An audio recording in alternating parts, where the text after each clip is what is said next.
Hello everyone, welcome to the first outdoor edition of the Theory of Architecture, and I'm joined today by Nicholas Ray, who is a professor of architecture at Cambridge University. Well, no, you can't call me a professor in Cambridge. Oh, am I not allowed to? Is that against the rules? I'm a retired reader emeritus in Cambridge. When I step off the train in Liverpool, Lime Street, I'm professor there, so that's a title they've given me. Fair but I never did a PhD, so I'm an architect who, of a generation who was able to teach as well as practice, and I became a university. I was an assistant lecturer, and then a lecturer, and then a reader. But you've written a lot and thought a lot about writing and thinking about architecture, including in your book, which you co-authored with. Who was the co-author again? Christian Illis, a German philosopher. Yeah, and that was Philosophy of Architecture, the book. So what interests you about sort of the thought and the ethics and the philosophy of architecture? Well, I think the reason I started teaching was that I wanted to go on thinking about architecture. And I think that if you are full-time engaged in practice, it's quite easy to not find the time to think further about it. If you are engaged with teaching students, teaching design, you have to justify what it is you're talking about and why, when you criticize a student scheme, one scheme might be better than another. So that involves a kind of reflexiveness. There's a well-known book which people often cite, Reflective Practitioner, which Donald Schoen wrote back in the 1950s, and he died rather young, unfortunately. But that idea of reflective practice is my aspiration. I also did a joint authored book on the Spanish architect Rafael Moneo, and he's somebody who's combined teaching and practice all his career in a remarkable way, actually ending up at chair at Harvard and still teaching there part-time in his 80s, and continuing to practice, perhaps building too much, as it were, but carrying on building all his career. That I find remarkable, and in a way was what I aspired to. The involvement in a more theoretical side is relatively recent in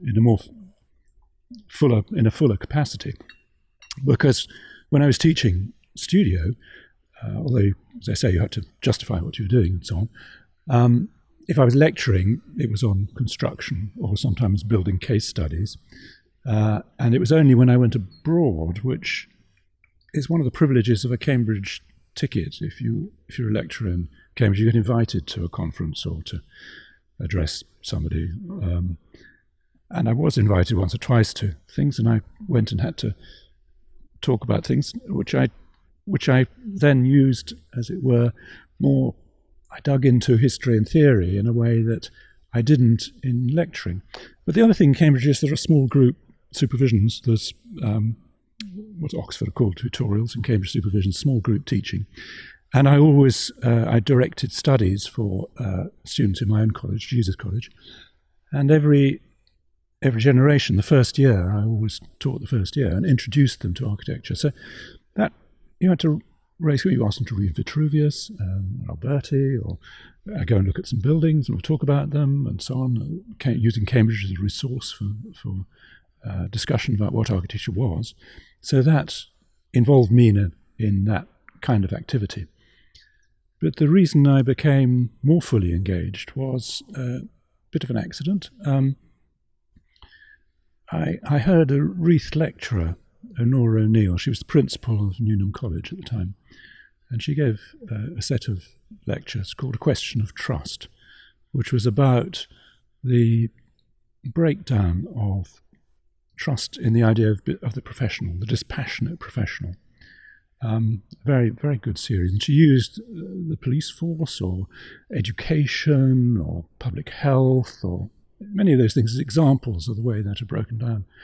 And just a few weeks later, there was a talk which I also heard, which was by Sir Michael Latham, and he'd been put in charge of the government of trying to rationalise the chaotic profession of architecture, which is fairly disorganised in the UK, less efficient than people would wish it to be. So Latham spoke about how really architects ought to stop thinking of themselves as these special people, special professionals. They were a service industry, really. They provided the builder with drawings. That's what builders wanted, and builders knew how to build, and they just get designs, buy-in designs, like you'd get an asphalt subcontractor or something. I oversimplify, of course. But I said to Andrew Saint, who was Professor of Architecture at the time in Cambridge, I said, there's a really nice conference here that you could have, put these two together, and I think there's a debate. He said, that's fantastic, why don't we do that? And so I organised that, and it came under the heading Architecture and its Ethical Dilemmas, which was, as it were, a philosophical issue. So there were questions about what is it to be a professional? Is there some role here which is different to just being a service provider, where you provide a sort of design, something you just purchase? Does the architect have a duty over and beyond meeting the need of the client who pays the fees and so on? And in that conference, the paper that I did was a study of the history faculty building here in Cambridge, because that was a classic example of a building that architects pretty universally admired. Historians didn't like working in it too much, and there'd been a proposal to demolish it, and the reason that it wasn't demolished was that the university, the funding council, would probably not give equivalent amount of money to rebuild it. It was a sort of, the university decided it was actually cheaper to do a series of refurbishments, which they have done rather badly, I may say. And so I used that. I wrote a paper about that, and delivered it. And rather to my surprise, Routledge decided they were interested in publishing this. So Architecture and its Ethical Dilemmas, a series of papers, and that conference, Andrew Saint was one of the contributors. And I had just gathered together for the conference people I happened to know, friends, some of whom were philosophers, some had come from different disciplines. And because of that book and its title, I was then asked to address a conference on medical ethics in Harrogate. And so I had to sort of summarize the whole book in a way. And then I was invited to a conference in Eindhoven, and I met actually a friend of mine from Cambridge had introduced me to, and that was why he invited me over. I delivered a lecture at this conference, and Christian Illis, who was there, said to me, I've just been asked to write a chapter in a big handbook by Elsevier will produce, and it's a handbook on engineering, design and philosophy, and I've got to do the architecture section, and I've got a sabbatical coming up in Cambridge, and I'd like some help, and would you be happy to help on the architecture? So I said, I would, yes. And we thought, the brief was about 20,000 words, but we wrote about 35,000 words, and then the editor said, oh gosh, it seems rather important, you might have to add a little bit more. And so we did add a bit more, and it became a fairly substantial chapter. And then I had a PDF of that chapter, which I sent to a friend of mine in Liverpool, Marco Giuliano, and he sent it without telling me. He sent it to Kenneth Frampton. And Frampton said, oh, gosh, I'm teaching courses. This ought to be a little book. And I was busy doing something, other things at the time, Moneo book, actually. And I didn't have time to do that, but a PhD student here said, that's all right, I'll buy an ISBN number and we'll just publish it as And I said, the standard would be appalling. He said, no, you can help design the cover and get the typography a bit better. So that came out as a little book. And subsequently, when I started teaching in Liverpool, they discovered I was putting it on reading lists for my students. And so they said, and a lot of Chinese students in Liverpool, they said, we'll translate it to Chinese. So now it's in Chinese as well, strangely. But all of this came because I was curious about this issue of the professional in society and the issues that raises. And indeed, Christian Illies, who's more or less a Kantian philosophically, is, I think, intrigued by the way that architecture reveals and illustrates philosophical issues at all levels, not just in ethics, although ethics is one of the starting points, I'd say. Yeah, I mean, it struck me as very interesting how little writing there is on the philosophy of architecture. I was expecting to find some giant academic work on it of some kind, in the same way that you get sort of the Oxford handbooks on philosophy of physics or whatever it is, like giant books of very detailed essays. But architectural theory seems to sort of resist a separation into the sort of the philosophical dimension to some degree. And it's interesting you mentioned sort of the ethics as well, because I don't think ethics has disappeared from architecture. It's just morphed into sort of the more political side, especially recently. Whereas the sort of the reflection on the philosophy that then diverts into the buildings themselves is perhaps less considered than the political dimension. And I don't know whether that comes out of education being excessively political now rather than focusing on the actual sort of outcome of the architecture. Yeah. But do you think that students these days are taught enough about the philosophy and the theory behind what they're doing? Well, the reason Liverpool translated this book, and the reason I put the little grey book on the reading list is the answer to that last part of the question is no, I don't. So I'll come back to that. But first of all, to take the first point you make, you're right that when we did that Architecture Ethical Dilemmas conference, the one person that I did know about was Tom Spector, who had written a very nice book called The Ethical Architect. And he's a very interesting man who trained in Georgia, Atlanta, and is now teaching in Oklahoma. But he, having trained as an architect, he then decided to do a PhD, which he did under Bernard Williams in California, on philosophy. And he'd written this book, and so I invited him over. We managed to pay for him to come over, and he contributed to that conference. And of course, then I got to know him. And at that time, there really was very little on philosophy and architecture. And so he founded a journal, which I can recommend to those who are listening to your podcast, ISPA, International Society for Philosophy and Architecture. And the journal is just called Architecture Philosophy. So that comes out, it's online, and you can also purchase copies. And they hold conferences. And I think that it really has mushroomed since then. There have been several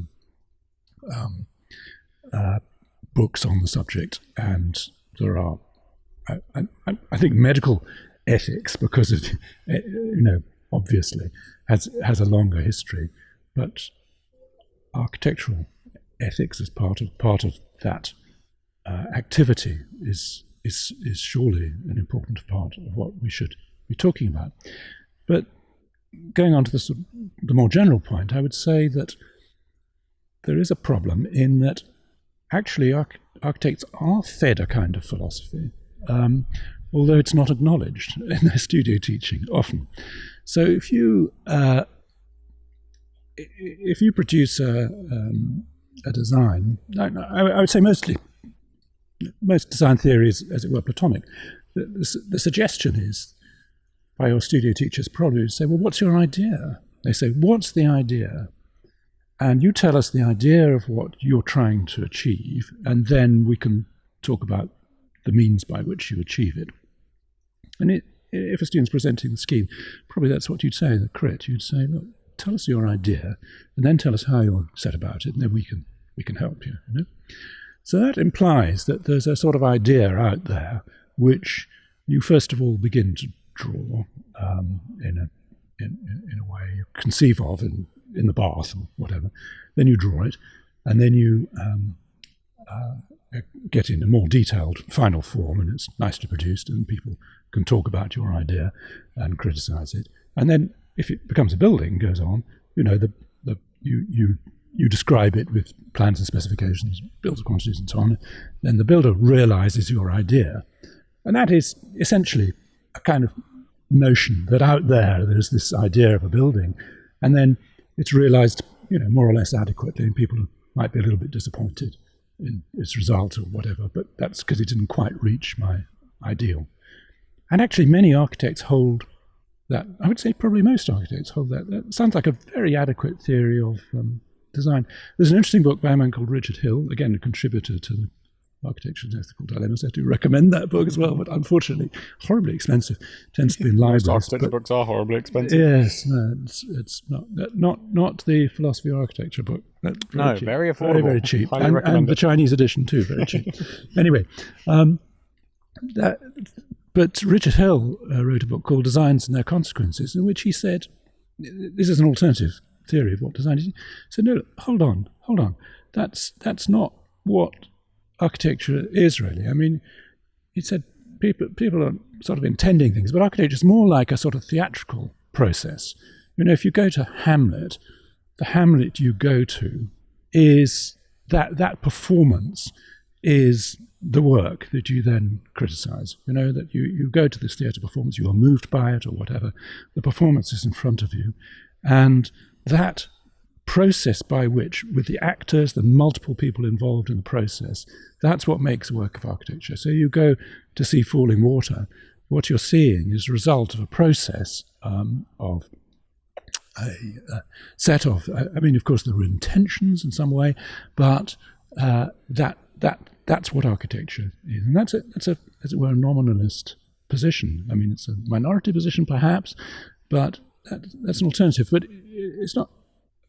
And of course, it privileges or so it brings back into focus the process of building, which is of course part of what it is. The danger of a highly idealist thing is you say, well, why bother to build anyway? Really, it'd be much better to just have an idea about it, and then I've made architecture in some way. I'm always confused by that idea, especially architects who are sort of non-building architects.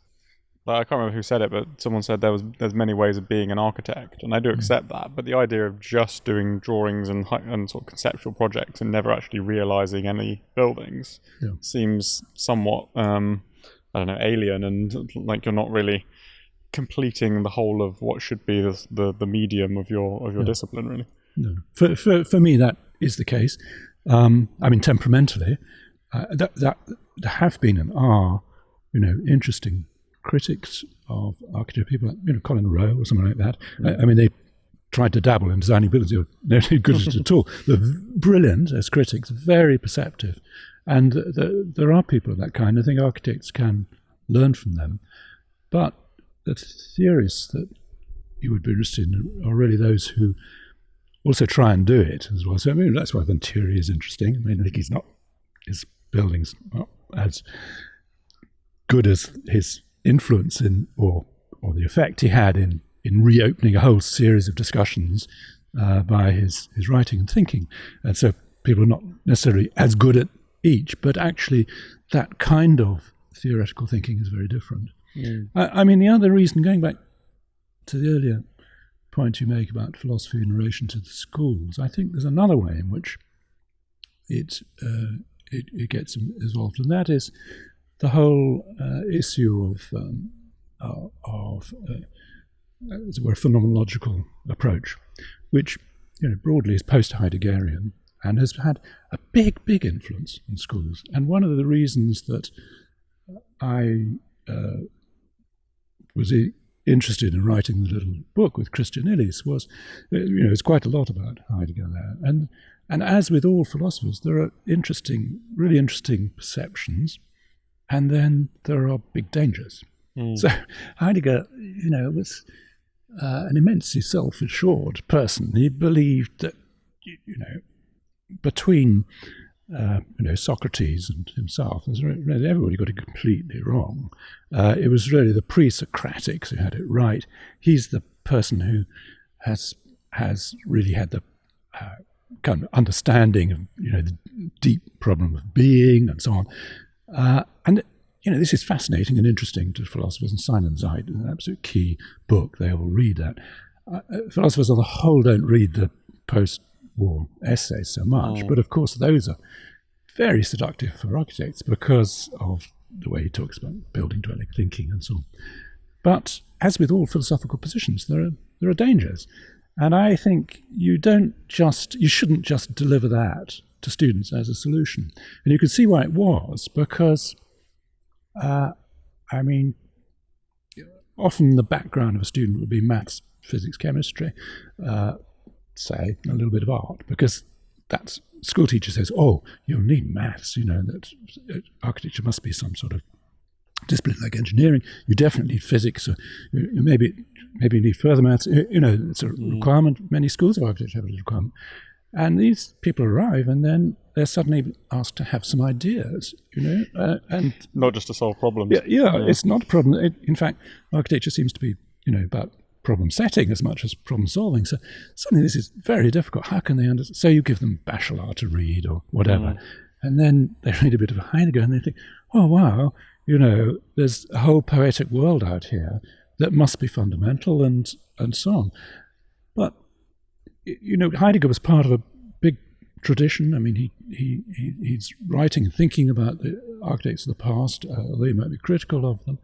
And I just think it's irresponsible to just actually push a position without offering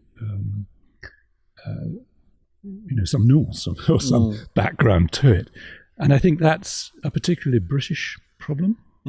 I have taught people from very brilliant students, sometimes from Germany, East Germany, before the wall came down, and they'd read their Kant and their German Romanticism, and they had got a bit of Goethe, all the rest. I mean, most British students are British empiricists without knowing what empiricism is, Yeah. So I guess at the heart of philosophy is the exploration of ideas, isn't it? And different ideas, and positions, and considering them.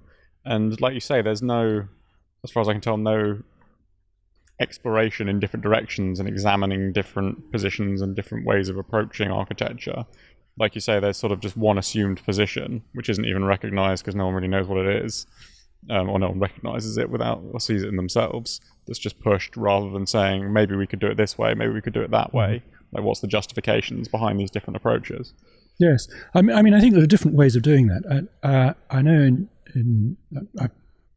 I've been a visitor in Harvard, Graduate School of Design, and there, what you do is you have a visiting teacher. It might be Venturi, in the 80s when I was there. And then next you have Richard Meyer. And what you do as a student is you first of all take Venturi's course, and you try and do things like Venturi. And you talk about making things ordinary and all that sort of stuff. And then suddenly you flip across and you do things like Richard Meyer. And this is the masterclass arrangement. And with luck, you get a go at 2 or 3 different masters. That's one way of doing it. Another way is obviously you find what you think is the truth, and you pursue that with one hero figure, and you're allowed to do that. Another way is which may be more problematic, is that you set a problem, you allow different approaches, and you then debate the result in a way that is part of the studio process. You can't be completely undirective, but that certainly was the way I taught, so that the studio itself becomes an examination. I remember when I very first started off teaching, which was a complete accident, like most of my career.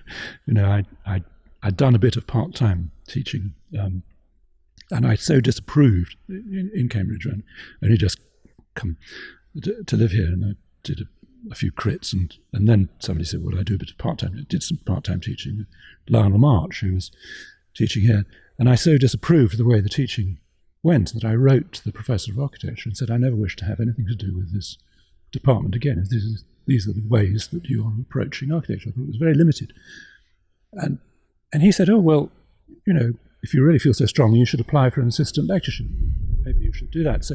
So I did, and then I taught the first year with Richard McCormack, who was part-time helping me, and we set a program, rather ambitious program for first years. By the end of the first year, they were asked to design a small hostel for students, 12 students. But then, when they'd done the design, we put the designs into different, as it were, formal categories. So, well, this is a design of this type. This is one of this type. This was a typology. Out of the students' own designs, you said, look, there seem to be typological ways of solving this problem. What are the benefits and disbenefits of each of these types? And then as an exercise, very, very difficult, again for students, it was very ambitious, we said, redesign the same problem, which you're now familiar with, using a different type. So you have to take somebody else's, or this group, this different type, and see the benefits or disbenefits of that. In some cases, people in a week did a really good, interesting scheme because they learned thereby what form can do. You could say that was a rather, a formalist way, but I'm unrepentant about that, actually, because I think although form is not the end of architecture, architecture is not just form, it is the means, and I'm therefore very critical of architecture. Someone like Bernard Schumi, who said, "I've never been interested in form, but in deconstructing it," and so on. He's very, very skilled. He's a skilled architect, of course. I don't really believe what he says. Some of his buildings are formally very skilled.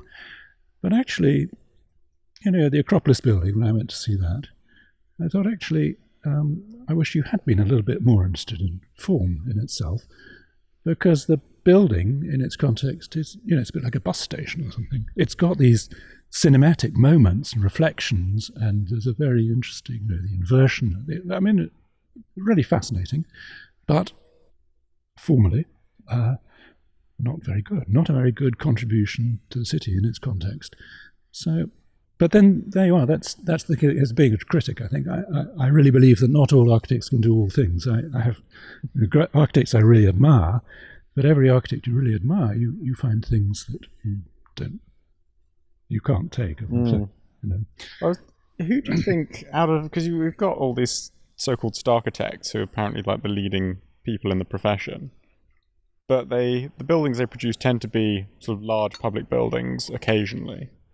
And I was thinking, who do you think is the most influential architect on the public's perception of architecture? Because you've got this little world where you get all the news of all the big names and what they're doing. But then the number of times that the average Joe on the street encounters a Foster building or a Rogers building or Zaha building, whatever it is very small. So in terms of the public's perception, non-architectural public's perception of architecture, who are the main influences on how that's perceived? Well, does the public know the name of architects, or even possibly not sophisticated? No. They don't know their names, really. Why? But then they equally probably wouldn't know the names of leading practitioners in other arts. Famously, James Sterling was asked by, I think, one of the ambassadors probably, and he just finished the British Embassy in Berlin, and the ambassador had sort of forgotten his name, and so he said Wren, actually. He said, "Oh, Wren? Yes, Christopher Wren." And then the chap gave us no, I think you're teasing. So, why would you remember the name? And we were just talking earlier before you started this interview about the way that when the National Theatre was completed, the critics, which was now I think it's called Critic Forum, and it was a radio program, they didn't discuss the building just being finished, but what they discussed was the play that was performed in the building.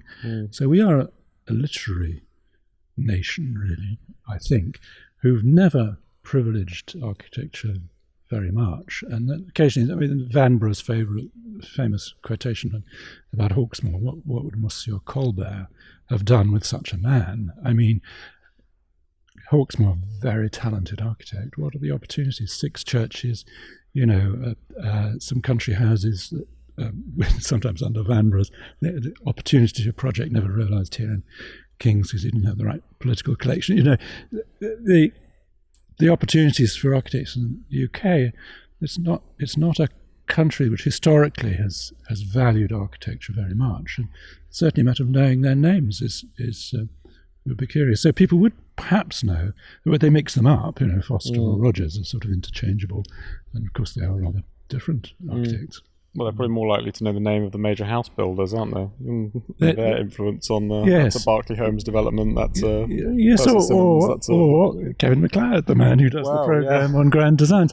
So in that way, I think the conversation about architecture, the fact that it's maybe is being a bit more talked about now than it was, is a good thing. In a funny way, we have Prince Charles to thank for his famous carbuncle speech. But that must be a good thing, I think, that people would talk about architects more. And I think one of the problems is that, of course, the thing which affects people most, namely housing, is very often not designed by architects at all. Unlike in some other countries, anybody can build buildings in this country.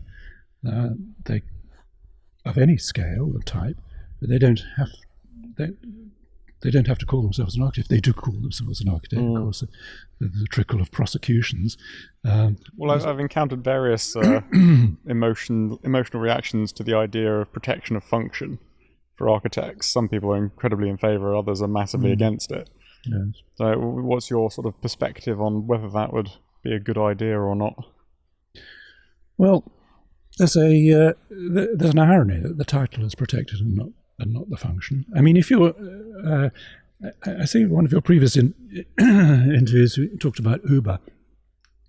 I mean, if you take a taxi, I think it's quite good that you have somebody who has, we'd all expect they've taken their driving test. They've actually been able to do that. That you feel they're insured, and the insurance, they wouldn't get their insurance unless they've done their driving test. That may be the absolute bare minimum. If you go to have an operation in the theatre, you'd expect the person operating on you and the people administering your anaesthetics to have adequate training and protection. So I'm for that, and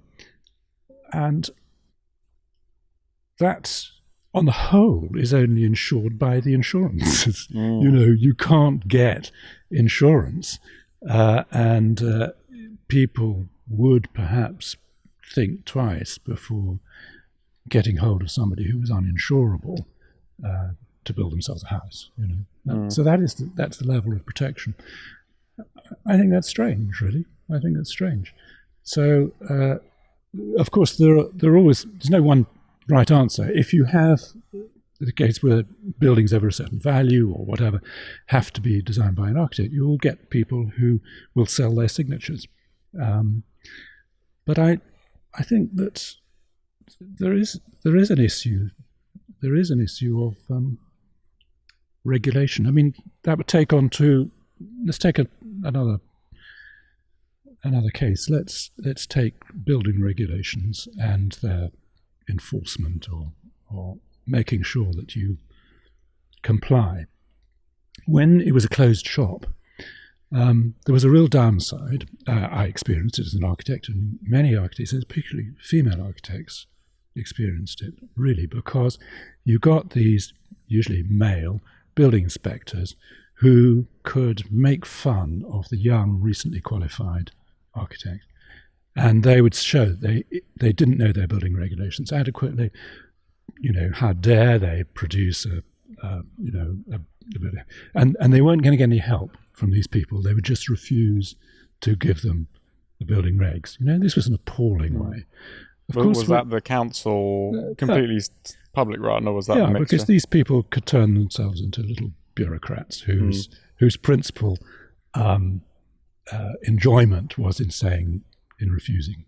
So that was the downside. The upside was, of course, there were a set of rules that you really were being interpreted, I would say, more or less consistently throughout the country. And when it came to issues of health and safety, that surely was a good thing. Once you open this up to the market, of course, the benefit is this person is on your side. You've chosen them to help you maneuver your way through regulations that are often pretty difficult to understand. And they say, well, yeah, you can do this. Let's fire protect in this way, sprinklers here, have some fire doors here. We've got this size of an area which we can manage that.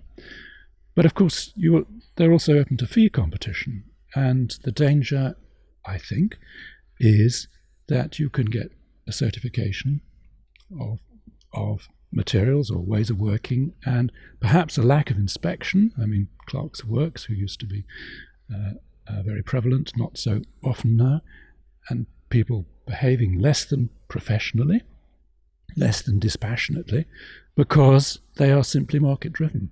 And I think that's a real danger.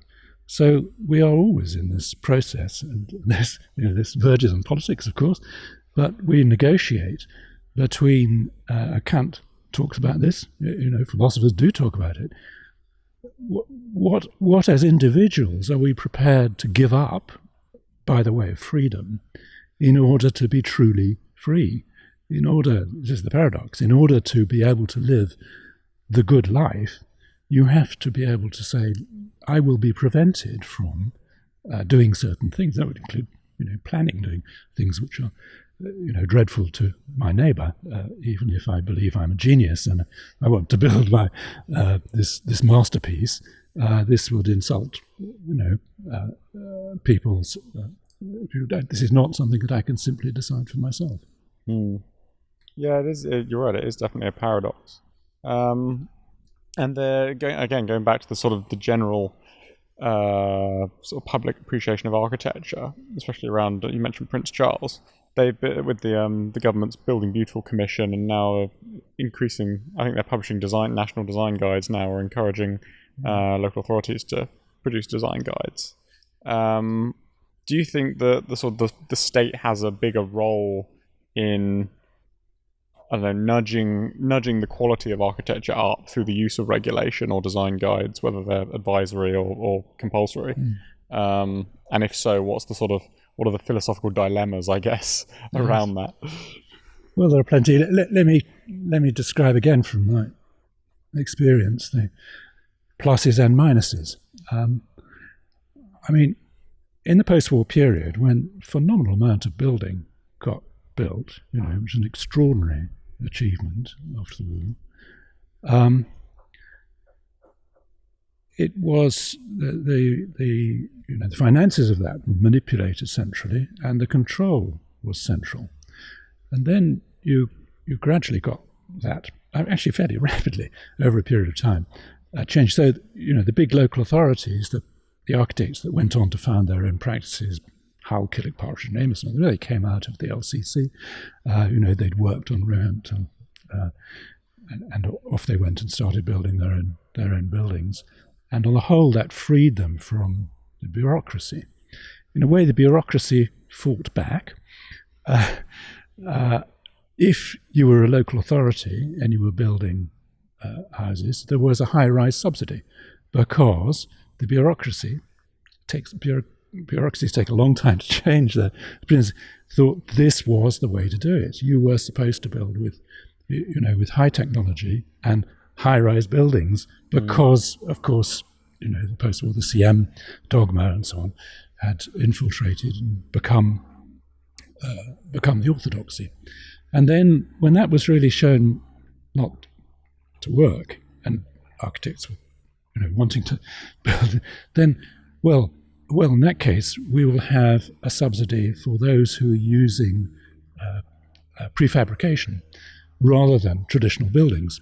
So when I came back to Cambridge, I was in practice in London for a while, and came back to Cambridge, the firm that I joined was building houses for local authorities in Suffolk.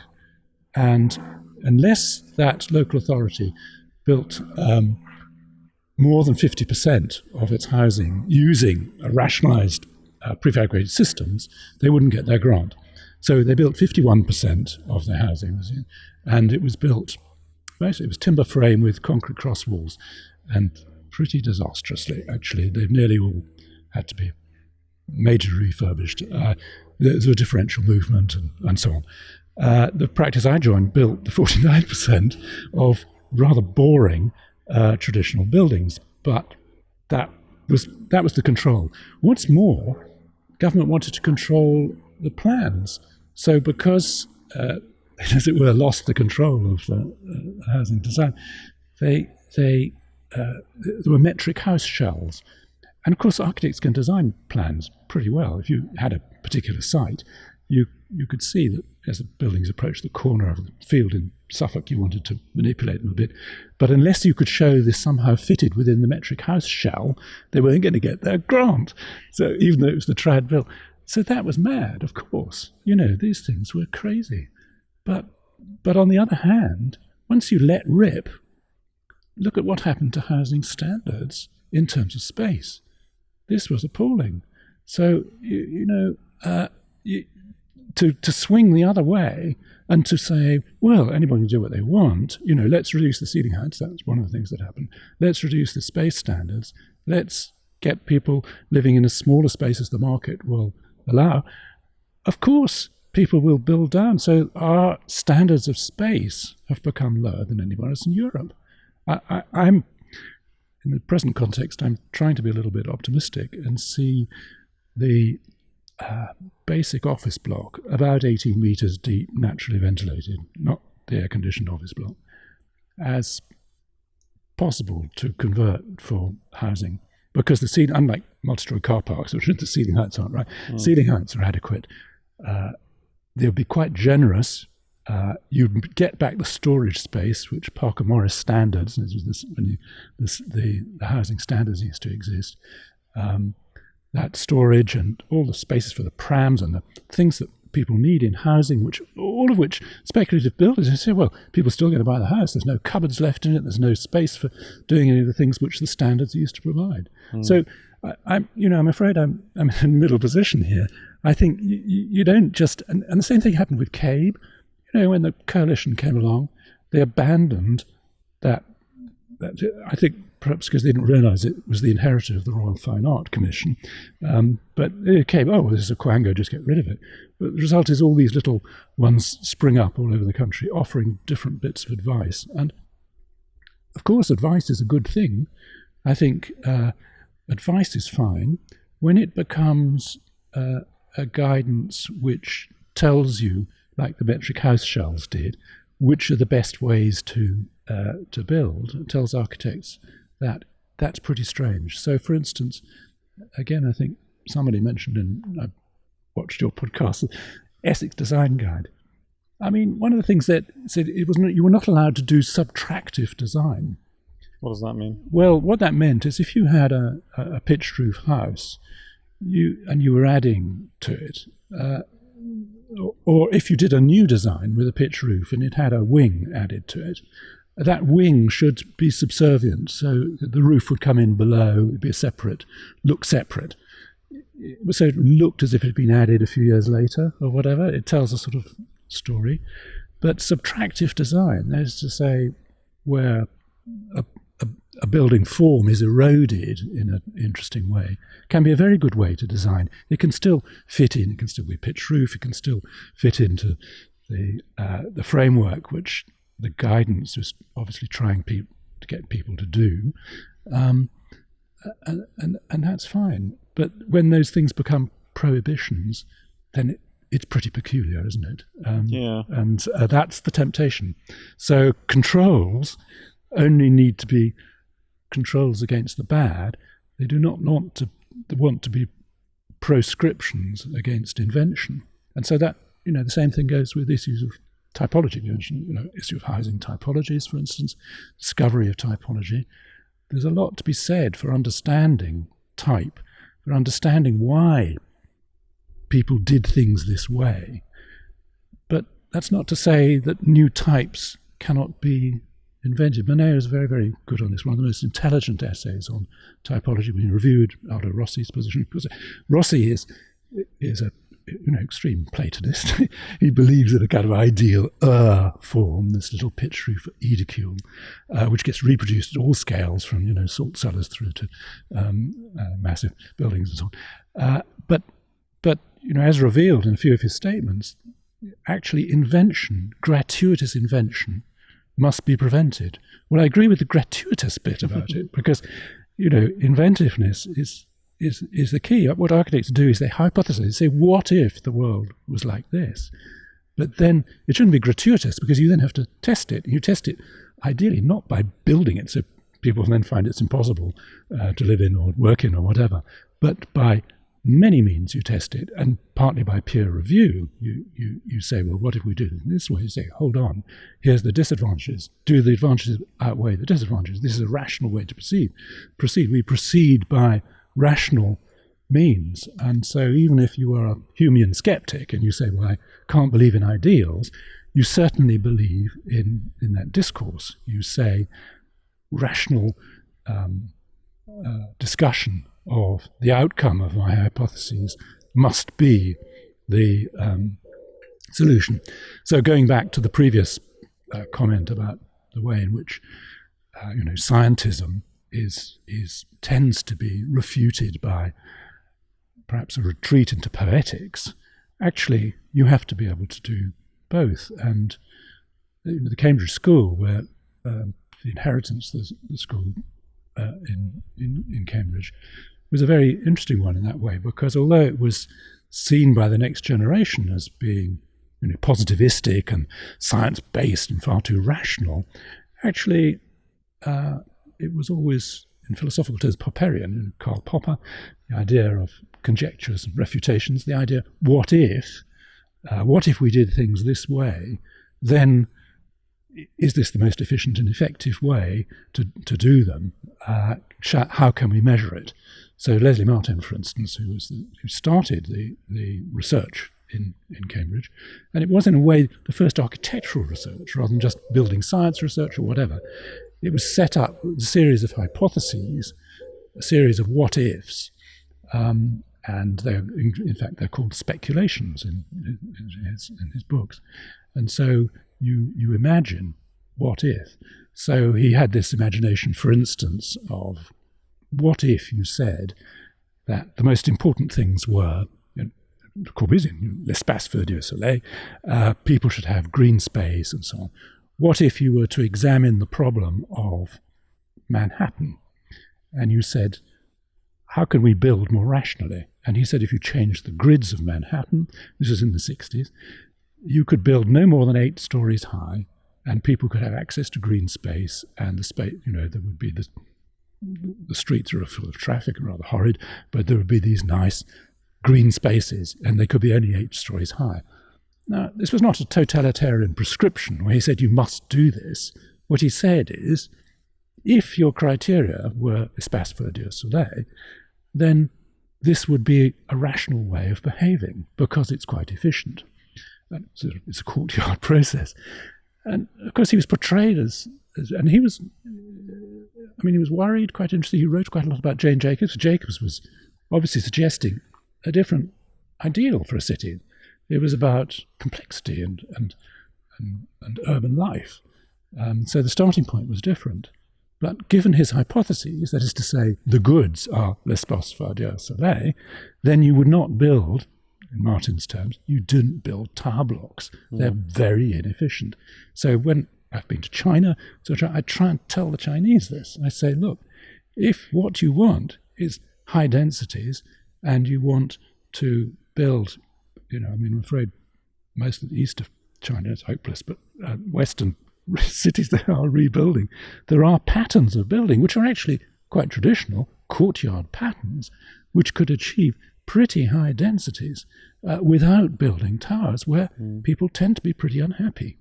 Yeah, well, it seems to be one of the looming catastrophes in China, given how much they built incredibly sort of psychologically damaging architecture. Yeah. And I'm sure they'll reap the disadvantages of that in decades to come as people feel the effects of that. Not least to do with the quality of them as well, which I understand is not particularly high. Yes. No, I fear that may be a problem. And of course, those things go to, another area which I'd say intersects with philosophy is, as it were, the psychology. I think philosophers on the whole don't like muddling up psychology with philosophy. But if you... Scientific, is it? Yes, I think they don't like... But I would say, actually, it's a perfectly proper Nietzschean position. I would say you could contextualize it. I like to talk to Wittgensteinian philosophers, for instance, about Wittgenstein's own personality. He was the son of the second wealthiest person in Vienna. 3 of his 4 brothers committed suicide. His sister, for whom he built the house, was analysed by Freud. He had an interesting, relationship to Freud. He was worried himself about his own sexuality. All these things we know about him. Does that not affect his thinking a bit? I think it does. So I think, actually, diverting back to architectural problems we were just talking about, why do people want to build tower buildings? So it's Freudian, it's phallic, But then you look at sometimes the pictures that architects show of themselves. They're surrounded by models of their towers. Male architects, and you say, well, Freud had a point. So there's a reason that the other reason in China, I fear, actually, is the way, which is a historical accident. They took over Hong Kong. Hong Kong was hugely successful financially, and in a way, I think they read the model of Hong Kong, the physical model, as a paradigm of the financial success. So therefore, that's how you build cities. And I think it's an inadequate total prescription for cities.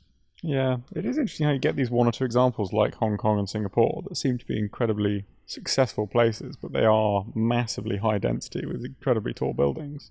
Whereas you get similar models in other places that are much less successful. And I don't know whether you can pull those apart because of the financial systems or the political systems that are in place in those, or whether there's some other factor to do with how they're designed at a ground level or at a street level, or in terms of their interaction that, mitigate the effects to some extent of the high-rise blocks. Well, I think you can analyse the quality of the spaces. I think when you say successful, again, successful for whom? Well, yeah, quite. I think we sit here in Cambridge, which is one of the least high-rise cities, and incredibly successful, I would say. Yes, but also I think there's successful in the sense that there are huge differentials. It's like the nostalgia, the myth of golden ages. People become nostalgic. I would say even, Richard Sennett, for instance, that Fall of Public Man. There's a nostalgia for an 18th century, perhaps ideal, before successive neuroses of the 19th, 20th, and 21st centuries, in which you could sort of be authentically yourself and present yourself in the theatre of the street and so on.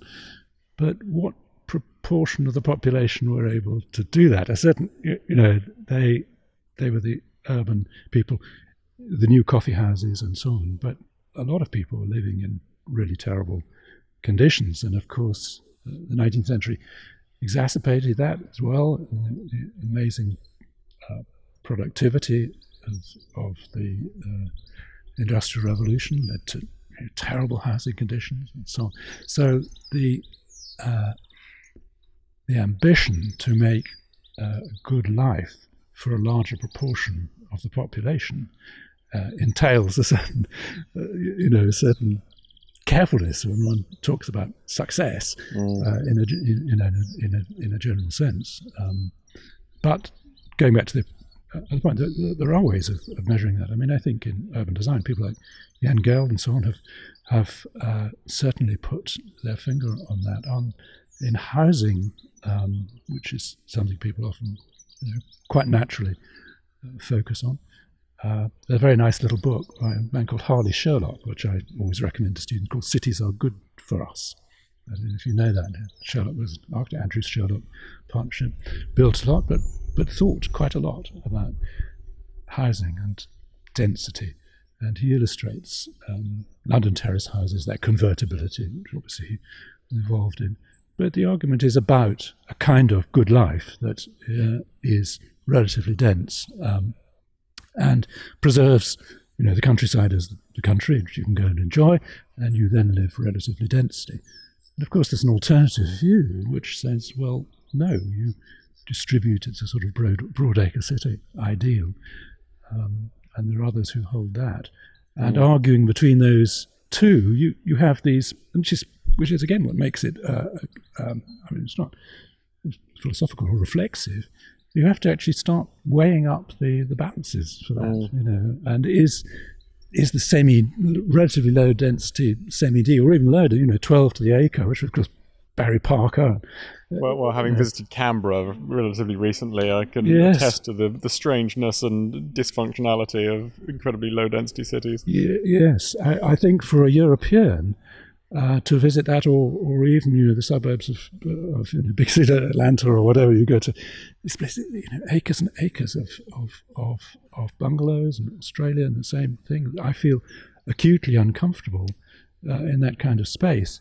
Of course, there's a more interesting, or an interesting aspect of this is you could say there's a European concept of space. I mean, wonderful book by Amos Rappaport, started his career, never did better. I think it's House Form and Culture, which actually begins to describe different kinds of space. And American space is different to European space. Even in the dense, you go Harvard Yard, the courtyards are fluid and loose. Cambridge and Oxford courtyards, our idea of the courtyard, European university courtyard, Bologna or whatever. These are enclosed spaces, and they're very different qualitatively, and that's where Europeans feel at home. Now, should we be exporting this kind of aesthetic? That's another question. But I think, hence, can you measure? Can you begin to measure those? I've had interesting conversations with people. I've done some work in Central Asia. I've had interesting conversations with people from Kazakhstan or Uzbekistan. Of course, they inherited within the Soviet era, Soviet time planning. They had these great, huge axes, vast plazas, enormous squares, pompous things. And then these people, quite sophisticated, they travel around and they say, couldn't we have a nice place like Siena? Why can't we make squares? And I said, well, you can make squares. You could make places like that if you really want to. But there are many complexities in that. There are cultural issues. There are even material issues. There's Jessica Rawson, wonderful person who gave Slade lectures here not so long ago. She was the master at Merton, and she's a China specialist. And I had a conversation with her about the different kinds of spaces in the East, or Russia, China particularly. And she said, well, it's all to do with the cooking. I said, Jessica, what on earth do you mean?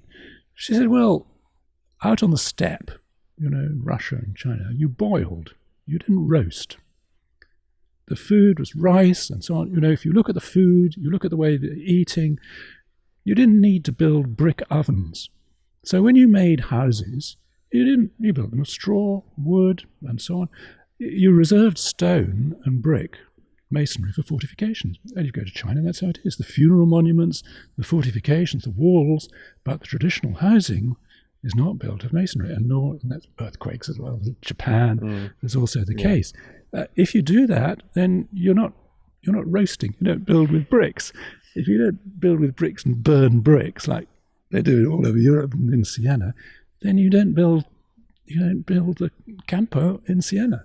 So these things, there are multiple, and that's a wonderful insight, by a great scholar who can make provocative statements of that kind. It take many years of research to really justify it. But I love that kind of provocation where a wild generalization is made from deep experience. Well, I guess it's also very difficult to retrofit these sorts of things, because once you've set down like a street grid of a certain size or a certain disposition or pattern, the sort of bureaucratic and legislative and financial hurdles to overcome that, if you have to buy up loads of properties or take control of certain areas, can't really be changed very easily, can it? So we've still obviously inherited the medieval street grids, even if large blocks have been taken up, whereas once you've set down a large, rectilinear grid with very large blocks that are then all privately sold off, it then becomes impossible to undo that, really, without extreme sort of intervention from a higher authority like the state. No, I think that those dimensions are very, very important. And in a funny way, that's what architects know about. It's a very odd thing, but I discovered this in a way doing some work with students in India. We managed to get a grant, Asia-Link grant, through the EU, and we did some work in Ahmedabad on housing. And of course, what was happening, I was working with a wonderful engineer called Himanshu Parikh, written a very nice book called Slum Networking, I recommend. And what he was involved in, of course, was resettling people in housing in India in a better way than was being done by World Bank funded engineers. And basically what would happen, let's get back to your grid, is the engineers would lay down a grid and they'd put standpipes and latrines down and then build some dwellings. And lo and behold, usually in long, tidy lines, and people were supposed to move into them and be happy. And of course, actually, the slums they'd condemned, these people were much happier in, even though in all sorts of measurable ways, typhoid, all that stuff, they didn't work. And, there were social things, queuing for water because of the standpipe business. They felt they couldn't afford the mains drain. So Parikh was doing very, very simple things like tracking the water courses and doing a very close analysis of the contour and where natural drainage would occur, so he could do manholes very efficiently and do mains drainage and people could get water onto their own houses, and was also making housing, either new but often rehabilitated slum settlements, which people could adapt and make their own. And indeed, surprisingly then, the economy, somehow all their friends and relations came to help build them. We have to relearn all these things all over again. So with the best will in the world, we saw, things which charities in Europe, Dutch, had funded,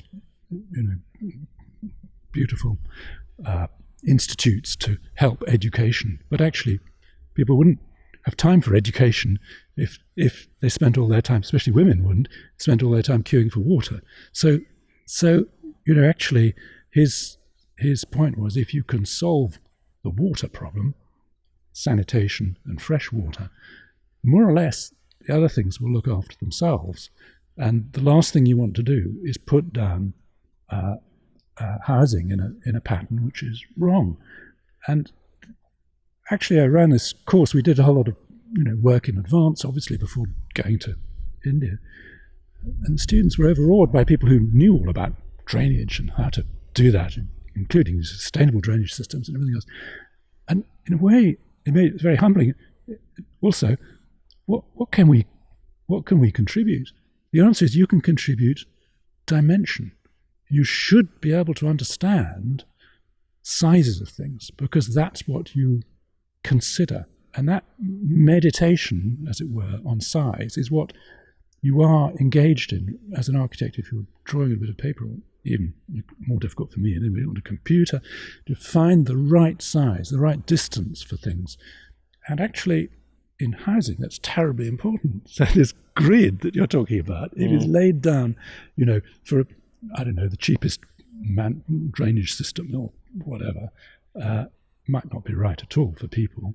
And actually, the slum settlements that we investigated, we went and we measured those and looked at them, were very nicely composed in that way. It might have been inadequate in all sorts of other ways working very well, with complex differences, because, again, socially and culturally, even in the most simple dwelling, there would be a difference between the clean and the dirty. And, for instance, in using the left hand and the right hand, any space that you could look at that people had made for themselves, something completely ignored by engineers. So architects should have culturally attuned sensitivities, but also attuned to dimension. It sounds very simple, but it's a deep skill, which, in fact, we're teaching, I think, in schools of architecture. We might not be. I was talking to a friend of mine the other day who does a lot involved with planning and things, and they're of the opinion they didn't realise that, sort of, to them, architecture and urban planning were completely separate things that were totally unrelated. And architecture was the sort of what happens just on site, the sort of the grand designs kind of thing of this is a building that fills in a site. But what happens on an urban level is the job of planners. And I think, and to me, that's so completely wrong. That sort of the design of cities and urban spaces is so much a part of what architecture actually is, and perhaps isn't thought of enough in public bodies and in the public realm as the job of architects. It's all delegated down to bureaucratic planners. No, I think that separation is very unfortunate. One of the architects that I admired and looked at a lot is Alvar Aalto. I did a little book for him on him for Yale University Press, and there, of course, two things. First of all, he engaged in everything from town planning, Rovaniemi and whole areas of Finland, down to the design of door handles and light fittings.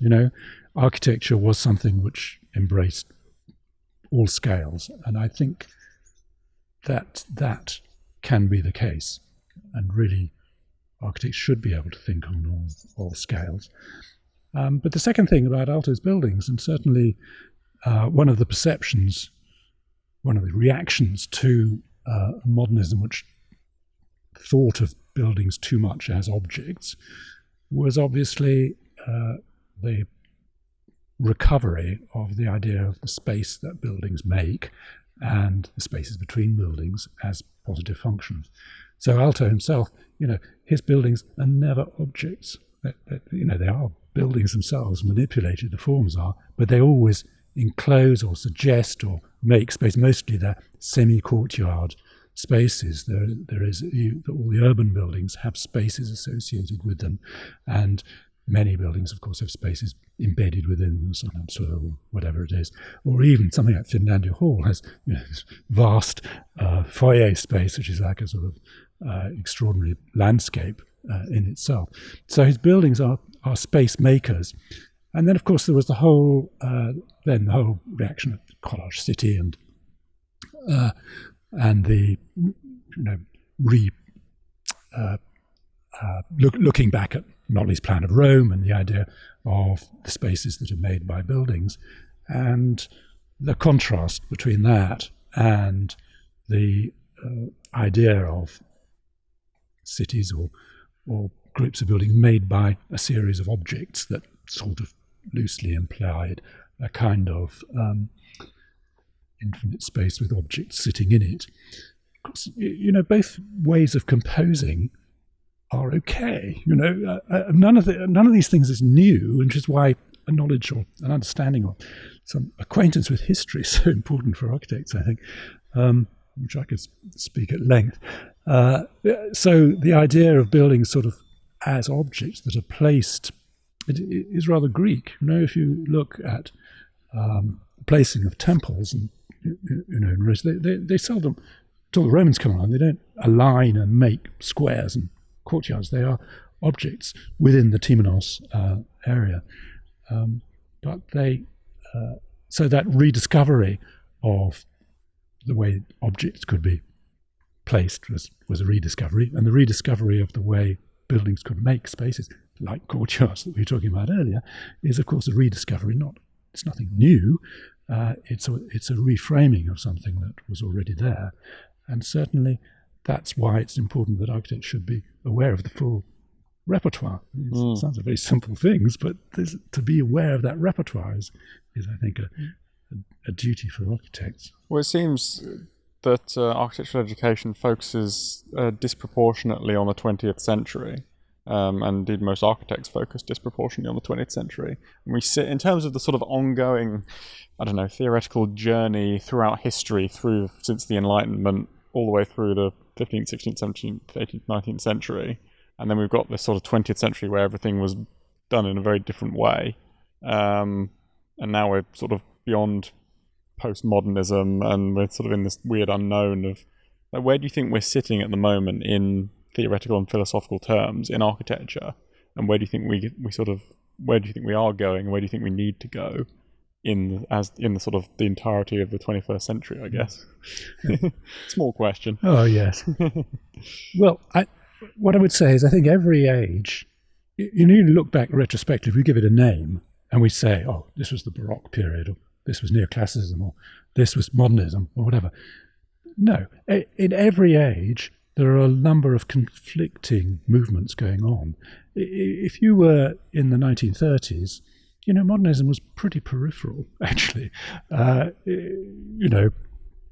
most prevalent style was a kind of rather weak Neo-Georgian in the UK, actually. And it's taken historians of sort of different persuasion to start looking back at that and saying, hold on, while this was going on, someone like Lutyens was acknowledged, but regarded, Pevsner was out of his time somehow, if only he'd been born a bit earlier. It was a very strange thing for him to say, but and obviously criticised for doing so. But there are skilled architects in different manners at any time. And so I think at any time, it's always difficult to say where you are and where you're going. And it's only with hindsight that we say, well, this was the effect. And so modernism, the reason that we look back on modernism is we say that actually the prescriptions of Siam, Charter of Athens, actually were in a sense predictions. Even if they hadn't published that book or architects hadn't been saying this is what was happening anyway, there were huge forces forcing this, the automobile, the arrival of the cars and so on. Cities were going to change and people were going to start building differently and so on. So those things were going to happen, and we can now see that, and we see that was, as it were, a predominant change. And we then say, well, the reactions to that are perhaps anticipatable as well.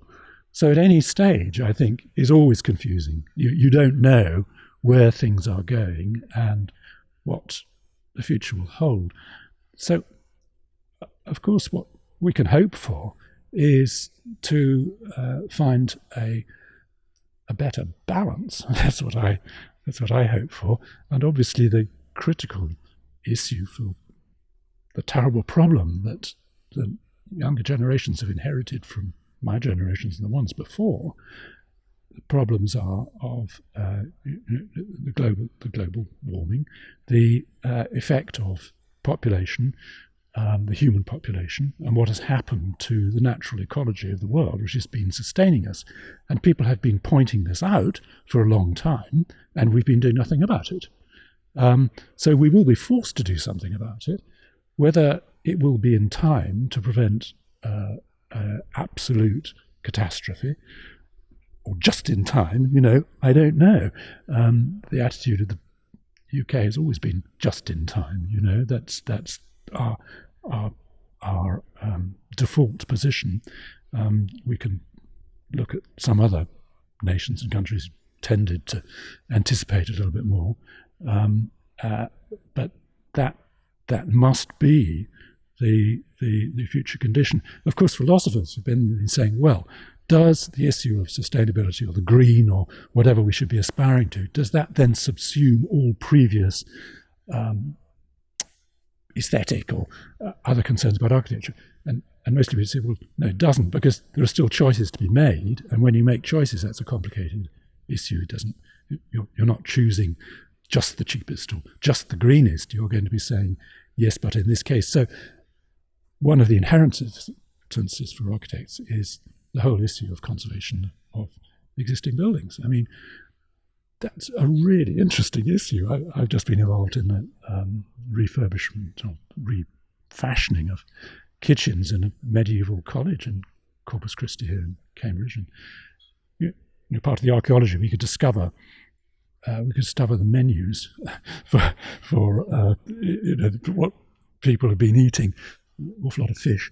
We discover these things, and then you have a medieval layer, and you have, in fact, 19th century Wilkins then did a major new court, and we are at the intersection between the two with a building which has to meet contemporary needs. We make it all electric. We have heat recovery. We do all the things we possibly can. We have to meet all the health and safety requirements. We have to refurbish and make this building suitable for 21st century, and perhaps till the next major refurbishment, maybe another 100 years' time. Now, should we be, in pure sustainability terms, we should perhaps be putting a massive amount of insulation outside the fabric, and the whole building would change its appearance radically. But no, come on, English. Historic England, and so we don't want to keep this building, but yet it's not a museum. We want to be able to use it. We want to use it as sustainably as we can. So these balances, these judgments about historic buildings, how far their appearance can alter to meet other criteria, how far we want to keep them, or whether the danger of making them museums, if they're not then reusable, what should we do? What should we do about them? That's a really interesting major issue. And of course it also relates to housing, because again, people can talk in a utopian way about housing, but the turnover realistically, 2%, so it's 200-year turnover for housing. So the existing housing stock is the real problem. So the issue of how that is treated and handled is a major issue. And the financial side of it as well, like the failure of the Green Deal, for example, as a sort of financial model to get off the ground. It's very difficult to see any model that works in terms of incentivizing people to actually retrofit their houses to be more efficient. And like you say, you then have the practical problem of you ruin the entire area or completely change the character of the area by putting a giant blanket over the entire thing, or do you ruin the inside by doing the same inside of the structure? So it's the difficult things to. Well, there's always a balance between carrots and sticks, isn't there? That in a way, what probably has been the most effective is the gradual ramping up of the requirements in terms of insulation values and so on. And it has to be done knowledgeably, in order to prevent other complications. I mean, one of the really intriguing things when I first graduated, first 3 months of what I did was work for a services engineer, Max Fordham, in his basement kitchen. We started with Alexandra Road, doing the drainage and the extraordinary heating system for Alexandra Road, just for 3 months. So I am deeply interested and fascinated by the performance of buildings, the physics, but it's very, very complicated. So it's very easy to make wrong problems. So you just insulate a terrace house in a certain way to up its performance. You've improved its insulation, but suddenly you've introduced condensation problems. You've blocked off the chimneys. You start putting surfaces on walls which used to breathe, and they no longer breathe. You start running air systems in order to recycle air and everything, and the air systems perhaps get microbes within them that are not very healthy and so on.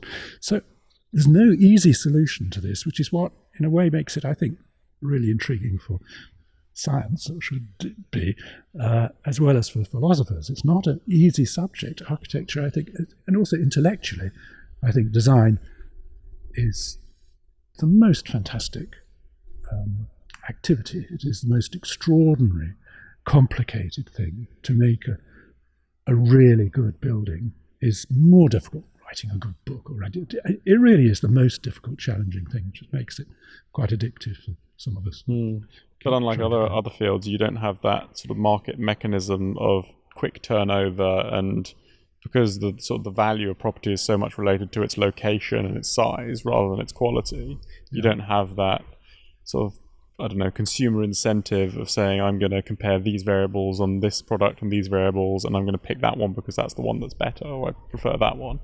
Like, you don't get, like, a very high quality house isn't worth that much more than the same house of the same size of much lower quality. That's right. And until you have that mechanism, which I don't know if you can ever have, well, you're not going to get that same turnover and increasing quality. Yes, I'm not sure you'll ever get a mechanism for quality. What you can do is prevent the worst, isn't it? And again, one's experience abroad is very interesting, because if you go to like Central Asia and you're talking about expansion of the city, whatever, and you say, well, what should you do? You find yourself, rather to your surprise, advocating, a conservation principle. Look, don't bulldoze this before you've studied the trees here and even these buildings which survived from the Soviet era. Let's first analyze it. Hold on, it's your history here. We're not just going to get rid of them. So you're talking about the planet. You're certainly talking about a control mechanism for regulation, not only the earthquakes, which they sort of know about and counted, but also for for other things, and actually putting standards in place which would ensure reasonable quality. But how you actually ensure the best quality, well, that's very difficult. In the end, that has to be through education and through people discriminating. And as you say, it's a long turnover. It's quite a long time. So I think my view, which is quite pragmatic and empirical and British, you could say, is you have to start from where you are. And in a way, one of the things, I mean, that you can apply that. It sounds very, very simplistic, but anyway, for instance, when the railways came along, you might say, well, let's just fill in all the canals, but no, because the canals move into a different thing. They become quite useful for tourism, and even perhaps maybe they will be used for trade again. Who knows? In the same way, I asked Cambridge Econometrics, a group here of economists, and our office is quite close to them. And I remember many years ago saying to them, what would have happened if in the 1950s, instead of Dr. Beeching us cutting all the railways, we'd actually said, we're just going to subsidise these completely inefficient railways for the next 50 or 60 years. Actually, they said it would have been fantastically efficient. It would have been the right thing to do. Well, so I'm not just advocating massive subsidy of everything. What I'm saying is, if you happen to inherit something that in the future, which has been useful in the past and could be useful, how could you use that?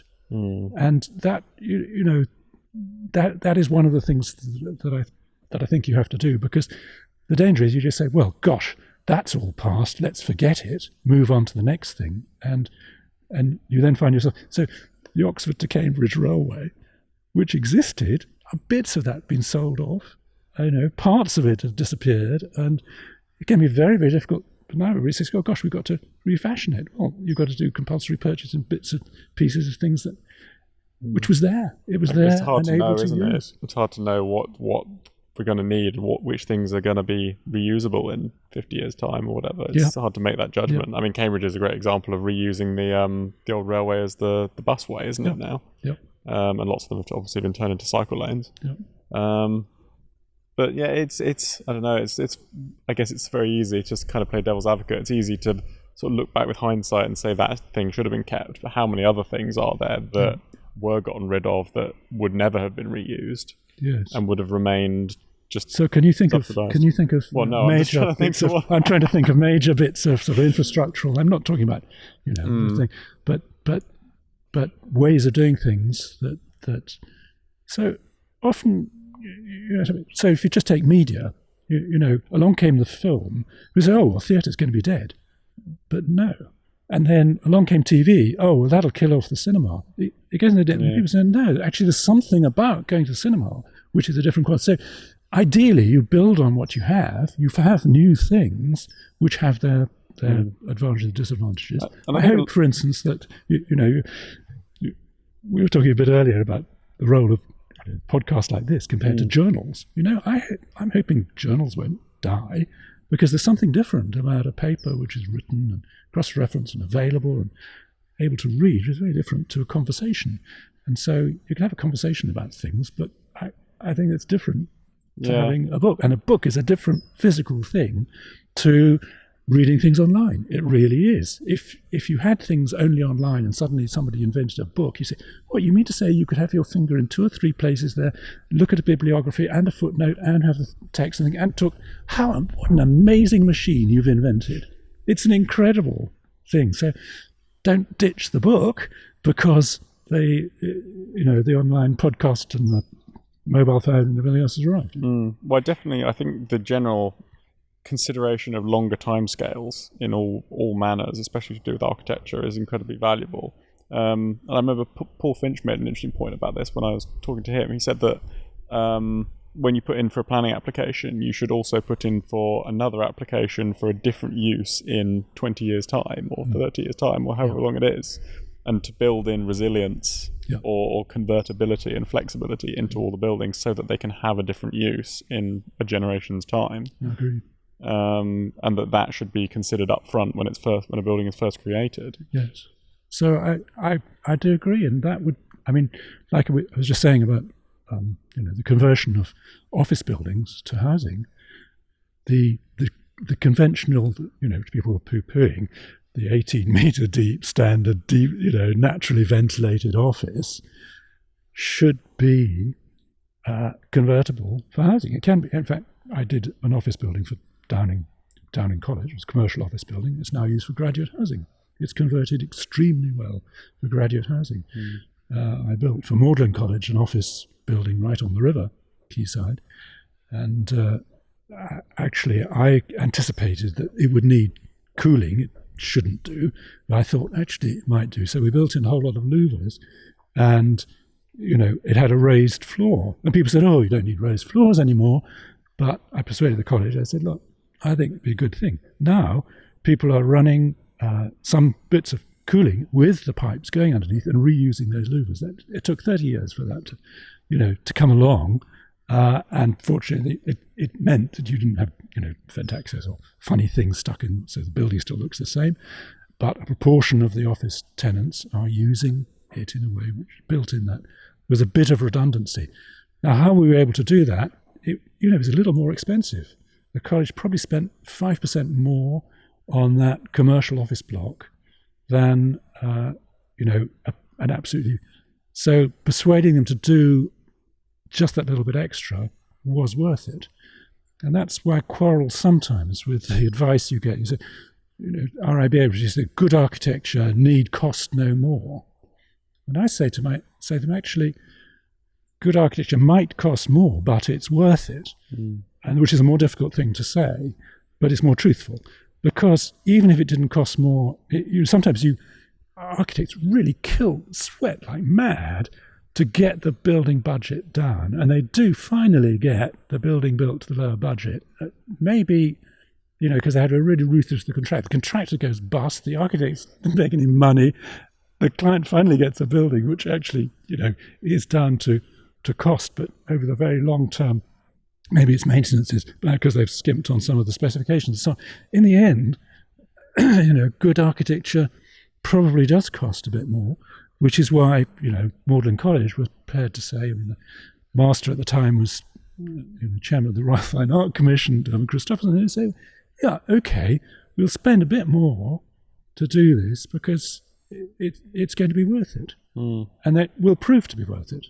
Yeah, it's always difficult to make those persuasions or have those conversations, isn't it, with the client when they're up against the wall. Well, it comes to these questions of value. Louis Kahn, the great architect, really fantastic. But there's another way of looking at it. You could say, well, Dhaka, he used up an enormous proportion of the GDP of Bangladesh to build this thing. Is that worth it? In a way, you say, well, then in 100 years' time, can you say? Yeah, well, this is why I'm a big advocate of the architect-led design and build contracts, where the architect takes on the responsibility for delivering the project on budget.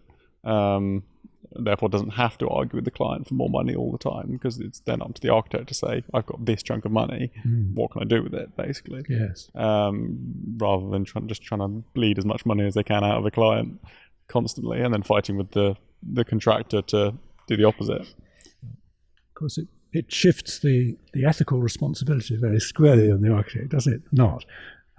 Especially if they have financial interest in it, which was, of course, was prevented. I mean, this goes back to the whole issue of professionalism. I'm old enough to have been trained and brought up in an era when the architects were not allowed to advertise. For instance, you could be prosecuted for advertising because you were a professional. And then with the abandonment, I remember the moment of the abandonment of which was under Labour government, of the professional fee scale, the mandatory fee scale for the full architectural service. That made a great deal of sense, in the sense that if you're going to, it was regarded as the minimum fee scale. If you're going to commission an architect to a full service, this is what it would cost them. So that was the responsible amount to charge for a fee. And if you were Hugh Casson, you could charge double that fee, because people wanted Hugh Casson. It was fine, but that was the minimum. And there was a sense to that. But unless you had, going back to the previous question, a prohibition against, people who weren't architects building buildings, of course, architects could not possibly compete with people who were offering a lower quality of service, presumably cheaper, or maybe they weren't offering a lower quality of service. Maybe the architects had got a little bit complacent, and that was the argument. I remember the master of Downing running out. I was just measuring a sash window, and he ran out and said, "They've got you, they've got you." I said, "What do you mean, Sir Morion Morgan, who was the Concord man?" He said, "Well, you're no longer going to have to charge that fee. You can't charge that fee." That was the moment that I learned that we were now, in competition, in an open competition, which had some good sides, but some bad sides. I think, architects had to get their act together in some ways. They had to start using computers, which people were very chary of doing that. And I had people in my office who said they thought this was a fad that, architects really. I remember, in fact, we use Abacus to help calculate the fee income and so on. Well, as a former BIM manager, I'm very much in favour of technological advancement. Yes. BIM I have worries about. That's another big conversation. Yeah. So. Well, I was interested in sort of the philosophical sides of technological advancement as well in architecture, and how it's having effects on the theory and the production of certain kinds of building over others. Especially around things like mass standardization, which I'm very skeptical of. Yes. And I wanted to bring up another subject, which is beauty, or the word beauty, from a philosophical point of view.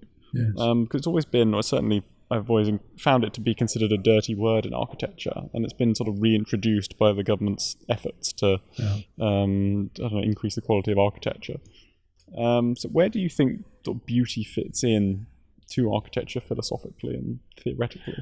That is a big question. Yeah, and is, I could say, well, read my books, read my papers, or our books or papers, I could say, because following on the little philosophy book, Christian Ilias and I wrote a provocative paper, which I think was given a deontological argument for the importance of beauty. In other words, the duty of the architect to make beautiful buildings. And I mean, it's complex because, the history of aesthetics, if you go back, of course, you start making distinctions between different types of beauty, small, petite, beautiful, sublime, which has this moment of horror, and that reconciliation in the picturesque, and so on. There's a whole history of aesthetics about what might be beautiful. Then there's also, of course, questions of empathetic understanding. What do you feel at home in? Do I feel comfortable here? So is that something that makes you feel at ease? You feel is beautiful, and you maybe feel, which is one of the arguments people make about the appearance of modernism. So, for instance, when you have a building which gets more massive, it gets to the ground floor, rustication on the base and so on, you feel this building is stable and solid, and then you replace it with a column, and a sturdy column of some kind, and you still feel safe. When you have a massive cantilever, which is surprising because you don't know how it's held up, suddenly those empathetic understandings are no longer there. You no longer can put yourself in the position, as it were. Sometimes you put yourself in the position of a column, atlanted or caryatid, understanding the load that's taken. This is a different thing. It becomes an object which then has to be fashioned and beautiful in itself. So one of the attractions, the Kantians tend on the whole, like Scruton, Aesthetics of Architecture, they tend towards a neoclassical position. Because in a way you can say, well, this gives you a set of rules which allows mediocre architects not to do dreadful things. Mostly that's the truth, I would say. And within which really good architects can do wonderful things, we know. And that's fine. But of course, it then doesn't deal necessarily, not very effectively, for modern needs. How do you build a multi-story car park in neo-Renaissance? I was at a conference with Roger Scruton in which he typically, because he's a very interesting philosopher. I think as a Kantian, very intelligent, serious. But when he came to talk about architecture, of course, it became extraordinarily prejudicial. So he then compares the Swindon bypass to Sixtus V's campaigns for streets in Rome. Well, these are things that are so culturally different. You can't. So I talked to him after that. He was a keynote lecturer, of course, and I said, well, Roger, what would you do? How would you suggest to an architect that they should make a multi-story car park? And he was in the middle of explaining to me that people should really be riding horses, not driving cars at all, when the secretary came up and said, "Oh, Sir Roger, the taxi's here to take you to the airport for your flight." Well, the world is different, and for better or worse, architecture does respond to these conditions. Then the notion of what is beautiful becomes a different thing. So, TWA, aircraft terminal, and you say, well, that is a kind of response. To my mind, not so clever really, because it's a building on the ground pretending to be an aeroplane, So building on the ground have a certain duty, but they don't have to be classical.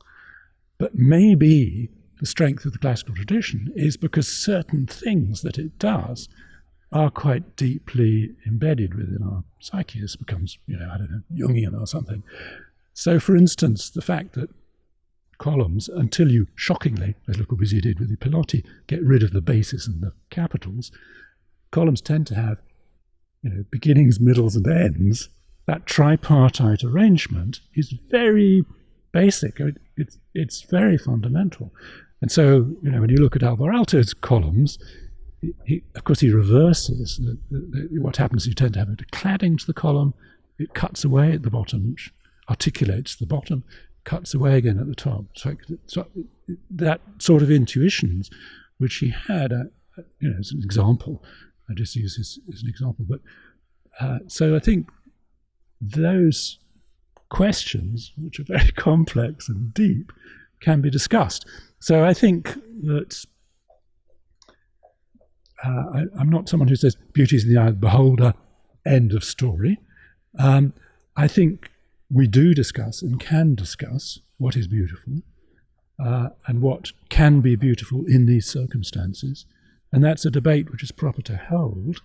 I think one of the problems, and this gets back to the problem of the prescriptive legislation, is when you put planning officers who might have an inadequate training and probably be trained, well, they might be trained by going to an urban design course which just tell you, all architects are hopelessly insensitive about outdoor space. They only think about buildings as objects, and they make those sort of generalizations. And these people, I've had planning refusals or people giving grants for planning refusals which is say, this facade is poorly designed, full stop. And, from somebody who's had a brief training, and I've had 60 years of experience and perhaps rather a lot of thinking about it too. But that becomes peculiar, does it not? And often you get the best level of dialogue is with, historic England inspectors who understand the nuance of this, and particularly, you might meet them in relation to conservation issues. My practice has recently completed some buildings down in East Sussex for Christ Hospital School, which is a building the early 20th century, and it's listed, and we had to turn in a way that, the whole building had turned back to front in its history. So what was the main entrance, which was for carriages, so you approach the building from the kitchens. So the back became a sort of front. So we had to rebuild the kitchens, and that involved demolishing part of a listed building. And there was a letter that the college, before we were appointed, already received from Historic England. So there's no way you can demolish a bit of this listed building. But we said, actually, we could do a building which is better. We persuaded the college that we would get permission for doing this, and then it was a job to do that. And actually, we did manage to do it. We persuaded we were able to do a building, which is an improvement, and partly, of course, the existing building has been altered. The only objection came from the Victorian Society, who thought it was too Lutyensy, which I took as a compliment, actually. People can judge for themselves. But so go back to the serious question, is that I do think that in the absence of,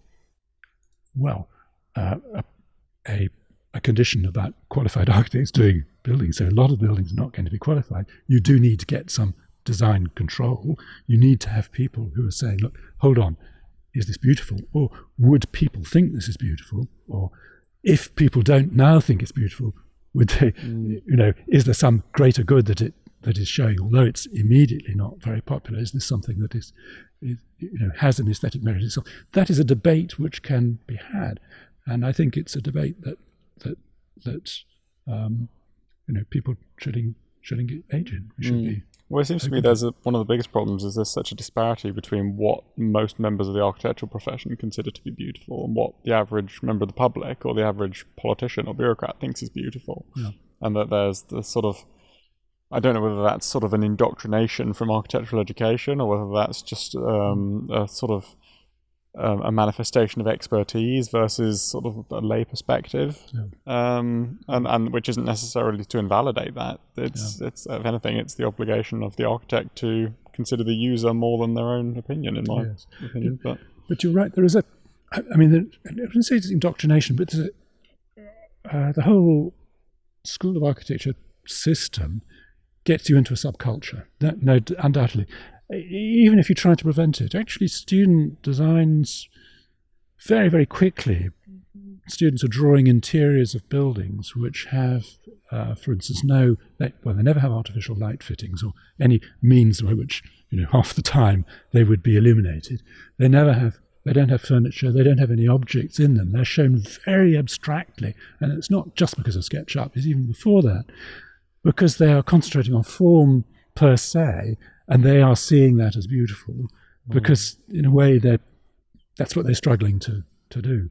And I think that that understanding that most people's spaces are kind of quite cluttered is a really interesting one. And that's where the reactions of people like Hermann Hertzberger, so on, who was an influence on me, who pointed out, or Alvar Aalto, that modernism made a civic black vacuum cleaner. It got rid of all the sort of accidents. And Hertzberger's, who was himself, in aesthetic terms, a sort of Rietveld was his model, really. He wanted to make these very pure buildings, concrete block, black stained timber in the early work, but he wanted to show that it was possible to interpret it in different ways. And then when he revisited his buildings and photographed them, or when I revisited his buildings, indeed people had personalized them, partly perhaps because they were a bit resistant to that he offered. But he was concerned with the affordance, to use an interesting term, which I could talk about at great length, that buildings had for interpretation. So there is a sense there, I think, that that architects ought to be able to do that. So this provocative essay I've mentioned to you about, Christian and I talked about accessible beauty. That you don't just say, well, it's beautiful for an elite who can understand it in that way, but it should be accessible. So this is one of the issues about, I don't know, brutalist housing blocks, for instance. I mean, they can be quite interesting in themselves. They can be enormous objects that are fascinating, will go into the history books, but people are living in them too. So therefore, I think, for me, give me Erskine's Biker over Golden Lane. Although I'm interested architecturally in Golden Lane, I think to myself, actually, I'd be a bit happier. Where would you want to live? And that's what I often ask students, especially when you do housing schemes. You say, yes, but which would be your favourite one? Where would you live? And they inevitably choose the south-facing one, the balcony that was. You say, well, why is that? So on. And given we're in Cambridge, how well do you think the new developments around the city are doing in terms of architectural quality? Well, I was involved in the debate about Accordia. The first go at that was appallingly low standard, and the city planning officer at the time, Director of Planning Peter Studdard, was able to say, he knew it was a very high value site, fantastic existing trees, and he could say, look, you're just not going to get planning consent unless you hire a good architect. Now, mostly you can't say that. So I think Cambridge just becomes privileged in that way, because the values are high and all those things. I built in Milton Keynes. I know what the pressures of speculative building are and the conditions that you have to meet and so on. But certainly, in financial terms, a developer could afford to spend considerably more and do decent housing, and that's why you've got a Sterling Prize-winning housing scheme, the Accordia scheme, which happened because the first run through was just simply saying, no, we're not going to have inadequate architecture. Mostly, a local authority can't say that. They can't. It's so, the outskirts of an impoverished northern town, somebody's wanting to build some housing or build a supermarket or whatever it is. You need the housing, you need the employment. What can you do? Development control can only stop the very worst, and that then tends to mediocrity. This is, a real difficulty. Yeah, well, it's definitely interesting seeing how it's developing in Cambridge, given how much is going on. Yes, I mean, not everything is wonderful, but that's very interesting. Social housing as well, actually. Okay, well, we'll leave it there. What are the names of your books? Where can people find them? Gosh, a bit of a plug. A list of them. The Little Philosophy of Architecture book is University of Liverpool Press. That's the thing. But you can also buy it in the English one. There's a few illustrations, very, very few. And it's very cheap, like I say. That's very rare. They're both very cheap, but that was the idea. The Aalto book, unfortunately, is out of print, although it's sold extremely well, especially in Finland, because of a brief little introduction to Aalto, which also in the last section engages with his philosophical position, which is very fascinating. He talks about being a positive skeptic, which is an interesting philosophical position compared to, as it were, the idealists that we've been talking about. So that I would recommend if you can get a second-hand copy. And I keep trying to get Yale to republish it. They're not interested, it seems. The Moneo book is still in print. That is Yale. A very, very serious, interesting book written with Francisco Gonzalez de Canales, who teaches the AAA. And I think he's a very fascinating architect.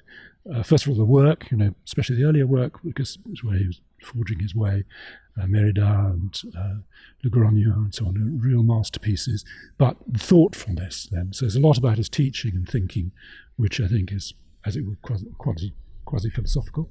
There's the Architecture and Ethical Dilemmas, probably only a library copy, but the essays in that I recommend to anybody who wants to. There's a little book on Cambridge architecture, which is still in press, although unfortunately Cambridge University Press, it's just called Cambridge Architecture: A Concise Guide, and they only print it to print on demand, so I'm afraid the quality is really poor. So although I don't get a royalty for it, try and get a second-hand copy. And in terms of philosophy generally, if let's say you're an architecture student and you've not read any philosophy at all, where would you recommend people start? Oh, well, you start with my little book. You read, start with philosophy of architecture. Yes, you read Tom Spector. I think that's a very nice thing. You look at the Philosophy of Architecture journal. I think you should also reread architects and what they say about their work, and with the understanding or the framework. So where are they coming from? I think is the really critical issue. So there's where the propaganda which architects engage in. I like to introduce students to the historiography of one. No historian is not without side. They each write their own histories, but they come from a position. So there are Marxist histories of architecture. Bill Riseborough's history of architecture, and if you know that, he's a Marxist. He just says, look, all this stuff about Villa Savoye and what shape it is, it's beside the point. Look at the conditions which lead to the emergence of this kind of architecture. That's the critical issue. You want to read people you might disagree with as well. Read David Watkin, who's vicious partly by betraying all modernists as Stalinism. There's extraordinary thing. The architecture of Stalinism. There was a whole article Scruton wrote before it having to be pointed out that Stalin loved neoclassicism. He had to say, oh well, Leninism then. But there are points within that which are a critique of a certain kind of modernism, namely Gideon and space-time and architecture, and so on. So that's my feeling. I think as architects, you need to know about architecture, really, but you need to be aware of their philosophical background, often not, both to the design and to the critique and writing and statements of architects, often not acknowledged. Well, plenty for people to keep themselves busy and plenty of reading to be doing, as always. Okay. Brilliant. Nicholas Ray, thank you very much. Thank you.